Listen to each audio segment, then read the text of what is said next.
So thank you for coming to my talk. I will be speaking about migrating legacy data to your Django project. So, hi, my name is Adolfo Fitoria. I'm from Nicaragua, a country located in Central America, and yes, it's shaped like a Dorito. So that way you won't forget it never. So I work for a company called ePublishing. They are providers for software as a service solutions for news outlets and publications, and they are the owners now for Ellington. How many of you have heard about Ellington? Okay, so Ellington, the majority of the group that doesn't know it, is the first Django project ever. Basically, Ellington was the reason why Django was created. So Ellington is the CMS that powered the Lawrence Journal War back in the day, and it is still being maintained. It's alive. It's great. So that's my work currently. So let's get into it. Legacy data, what is it? So your applications, we always talk about legacy code, about COBOL and the Y2K bug, about all this Fortran code. But we also have to talk about legacy data. It's the data that comes from all old times. Like humans, we have been doing data since we have been talking and speaking. So back in the day, we draw into caves. Then we got that into paper. Then we got into computers, and we got it into magnetic tapes and all these old storages. Then we got into diskettes and zip drives. Anybody use zip drives in this room?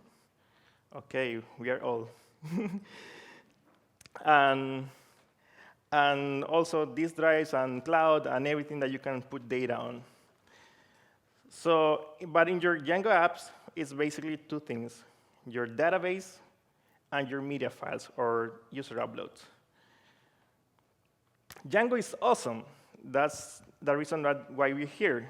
And SpecDB, this management command that comes with the framework, takes care of creating models.py of a legacy database. SpecDB has many options. You can just inspect one specific table, but in this case, for this talk, I will be doing a migration from WordPress to Django. So I wanted to get the whole WordPress database that is small enough so we can digest it in this talk. And it's a good example of what we are going to do in the future. So SpecDB is great, but it's not super magic. It's not fully magic. Sometimes it fails when you have a database that has a field that is not supported by the Django ORM. In that case, Django puts a text field, and it leaves a comment that says, hey, we cannot guess this field. So come back again and make it better. You can implement your own field class. So it works great. Django ORM needs a primary key. It's a rule, and we cannot avoid it. Sometimes we have old legacy data designed by people that maybe didn't need a primary key, so we have to either or add one explicitly, or see if there is a primary key on the table and it's not correctly indicated in the table structure. This happens a lot with WordPress. Within all versions of WordPress, you have all the tables. They didn't have any primary keys. And even to this day, they have primary keys, but they don't have relationships between tables. Everything goes to a single app. You can then split it manually. You cannot work with database schemas. It tries to guess it, but it's not perfect. So you have to manually add the DB table trick that we saw last day with the first talk by Tim Allen. Legacy data has surprises. You will have stuff that won't validate to your new schema or to your new database, so you have to work a bit and do some database massage, as I call it. And not all DB engines work the same way. So some field lengths varies between the engine type, so you have to adapt to that. So how do we do this? We can take advantage of Django multiple database support. Basically, the first step is to add a new database that is our legacy database. We point it to the right hostname and driver and everything, and we have our default database that is our target database. Then what I usually do is start a new app, empty app called legacy. Then I add it to the settings.py in the install app settings. And then there's something very important to do. At least I like to do a legacy router. Basically, what I say that if the app name is legacy, use the legacy database. If the app name is not legacy, use the default database. So in that way, we can save a little bit of typing. Instead of doing model.objects, parentheses using equals legacy, we can just do model.objects.filter or whatever we can do. We add that router to the settings.py, and then we start the magic. We start to do the manage.py inspect db database equals legacy, and then with the greater than sign, you can redirect that output to a the models.py file. So you'll have something like this. This is the structure for just one table, but normally the models.py is huge depending on the database size. And then you have to investigate and look how the data is in your legacy database. You can use many tools for this, wherever you feel comfortable. I tend to use the SQL terminal. Also, by reading the models.py file, it's a great tool. But we have something, a third-party package called Django extensions that has a function called graph models that is a management command that produces this beautiful schema, relational schemas in a picture. So you can print it out and have it with you as a cheat sheet. So you can have it always there. Now to work. So the approach that I take is to create management commands for each use case.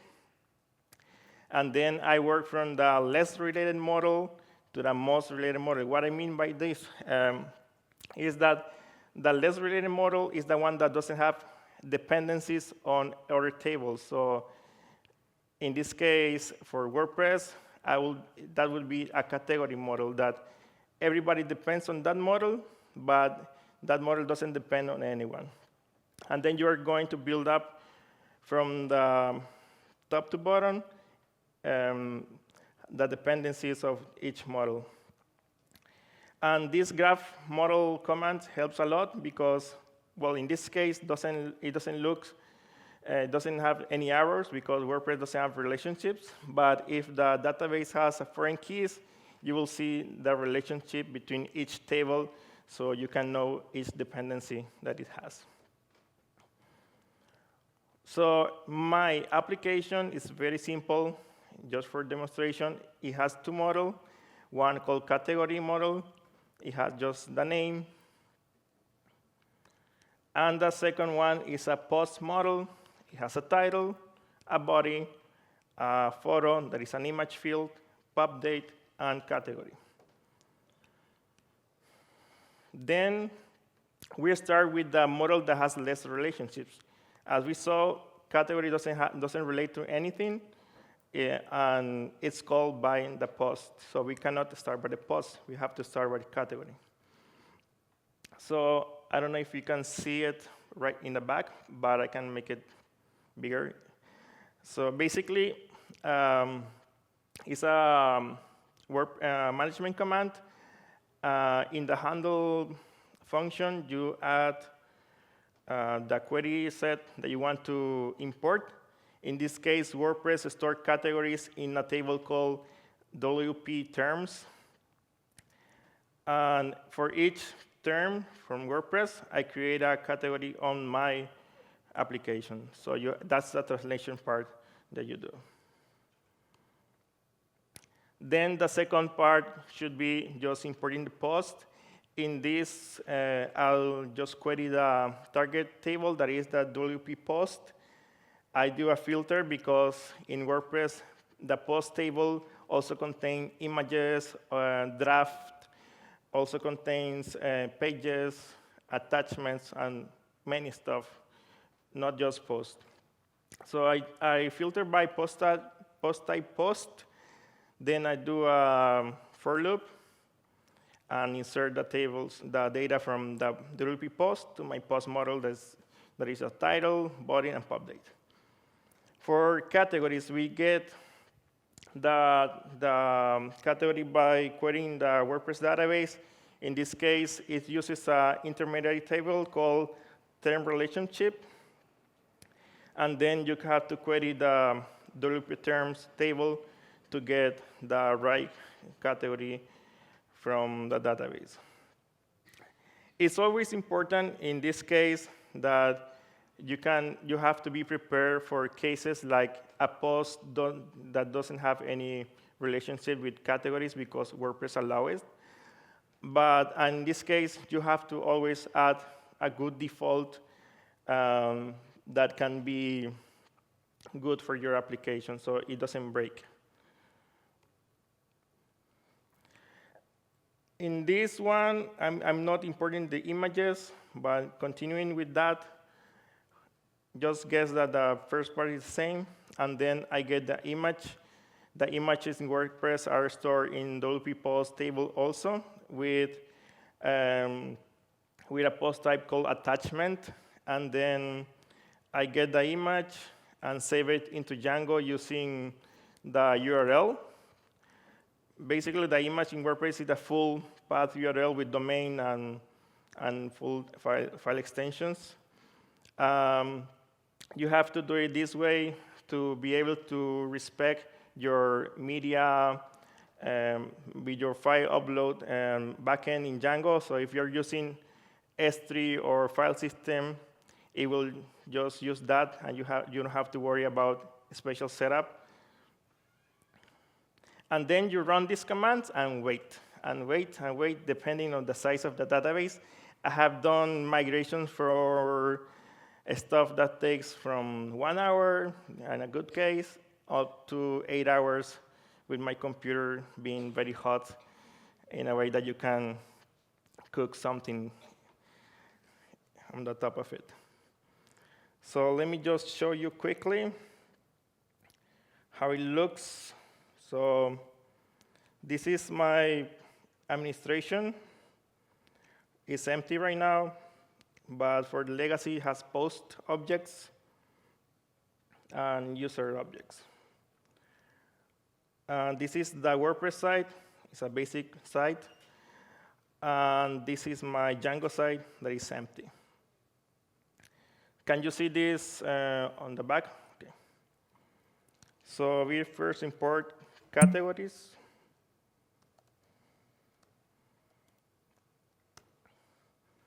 Then you will see that on my admin side, you will have the two categories that are in my demo site. And then I can have posts.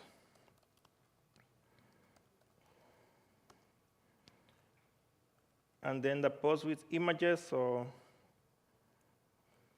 they're there. So if I reload the site, you'll see the imported data in your Django application. So this is not enough.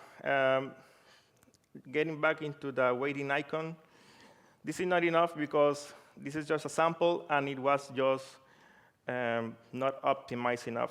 So we have to then optimize all the things. This was not very efficient, and we can make it better. So less queries mean more speed. You'll be reading thousands of data, depending on your database structure. You want to avoid queries in loops. So there are techniques basically to not having each loop for loop that we are going to do, making queries that can be cached or repeated. You can use caching. More importantly, when creating new models, each time you create, you call save, like in these cases, is a query, is a connection being opened. So you can use a method called bulk create that will group many models and just use one query to insert them all. You can also query just the field that you need. So in this case, I will just need it post title and body and category. And we don't have to query this whole field things like post name to ping it, post modifying, all that stuff. And you can use pagination. Why? When you have a table that is very large, when you do object.all, it takes a lot of memory to do all that serialization from SQL up to Django objects. So it's better to run some pagination, like saying, extract me 1,000 records each time instead of all the records at once. So your memory consumption is less, and the script runs faster. I did this error back in the day, and then I saw that when the time passed, the scripts were slower and slower, and my RAM was getting to 100% every time. So using pagination, it allows you to keep a decent RAM usage and also keeping a decent processor usage. You can see more on these advices on these two links in the bottom. I will provide the slide links at the end, so you can just click them. So we have the optimized version of both commands. So in this case, I have a dictionary called category cache that will save the ID of the category as a key, and the value of the dict will be the category object, so we can save it. Post data will be a list of post objects that will be used later in bulk create, and the only fields are the fields that we just care about the post table. In this case, just post title, post content, post date, and ID. We have a default category, and we have the new query set that is slightly different, just by adding only and the only fields that we need. In the loop, it will be almost the same, just that in this part, I will use the local caching of categories. Basically, if the key of the category ID is on the dictionary, I will just return that.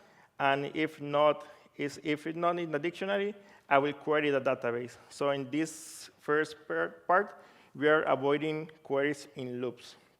We will have them, but it will be much less, because in this pattern of categories and post objects, categories can be a few, and the post objects will be hundreds or thousands. Then we have this postdata.append post. Basically, we add the post object to the list, and in the end, we just have a bulk create function that takes that list and do a save with just one query. This bulk create function has another parameter for the quantity of object that you want for each query.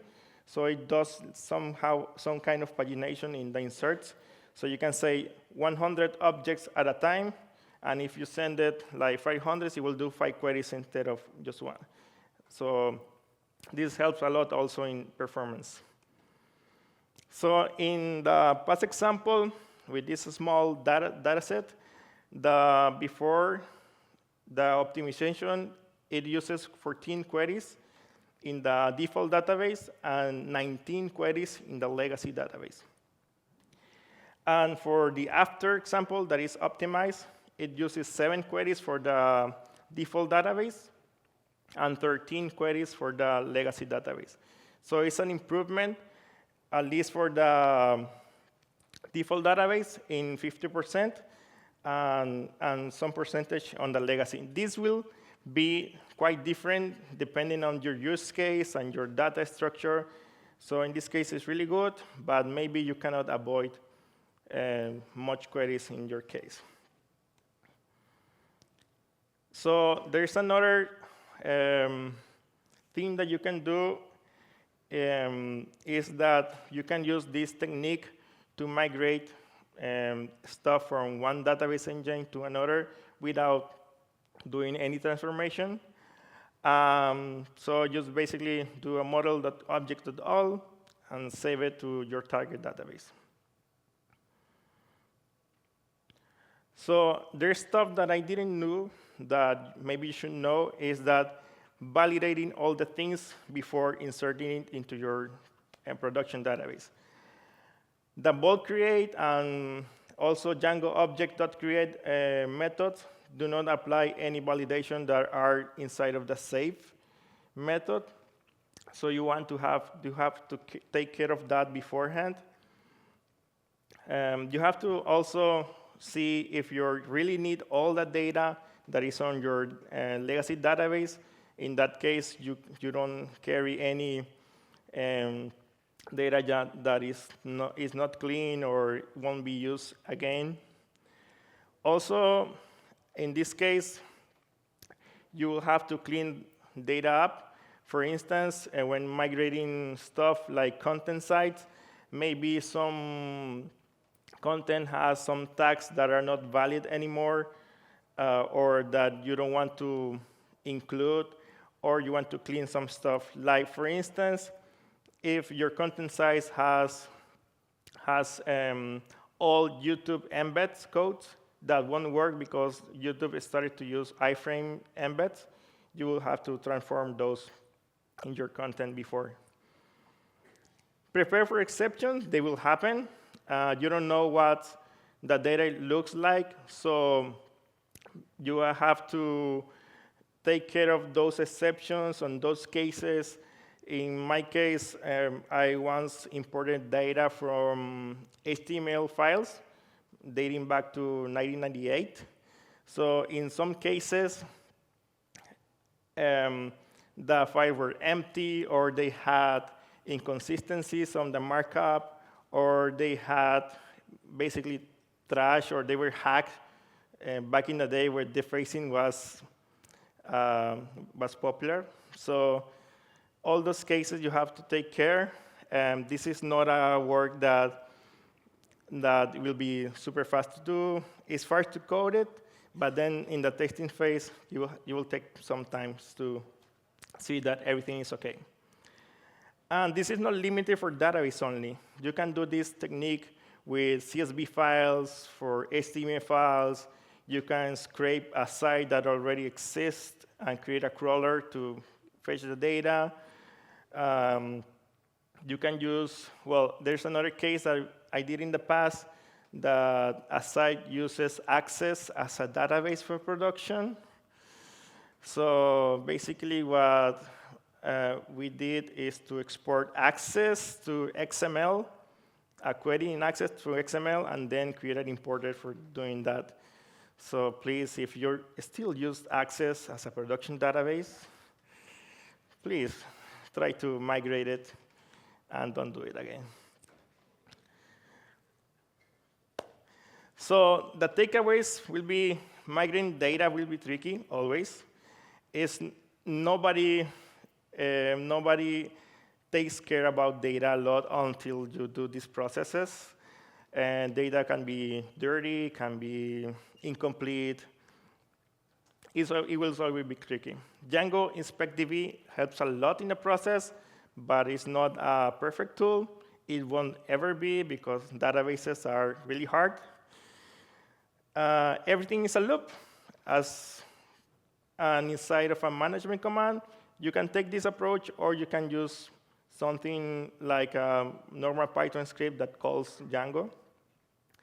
Less queries equals more speed in inserting and also reading. And every import case is unique. So that will be all from my side. Thank you very much for attending this talk, and I will take questions if you like. So, thank you. Adolfo, thanks for the talk. What was the largest data set that you imported? How many rows? Well, the largest one was this with files that I told you about, Yeah. from 98 to 2006. So it was around, without the dirty files, around 150,000 How articles. did you manage, like, because obviously you ran into dirty data and it would break, you'd throw an exception, not caught, because you're like, oh, didn't see that one coming. How did you roll back? How did you manage your rollback to, like, okay, I've already done this part. I don't want to touch these again. Get me to this point. Yeah, basically, what I did in that case is I prepared the script to be incremental. So I printed out IDs. So when it broke, you can see the last ID that was inserted. So we can just create a filter from this point on. You can help in this case. But for files that are static, I also created like a small table, temporal table, that was storing what file was processed and what article was created from that file. So you can have control on where do you left or where do you broke the last time. Thank you very much. Any more questions? Well, Mr. Adolfo will be available in the hallway track if you had any longer questions. Let's give him another round of applause for the presentation.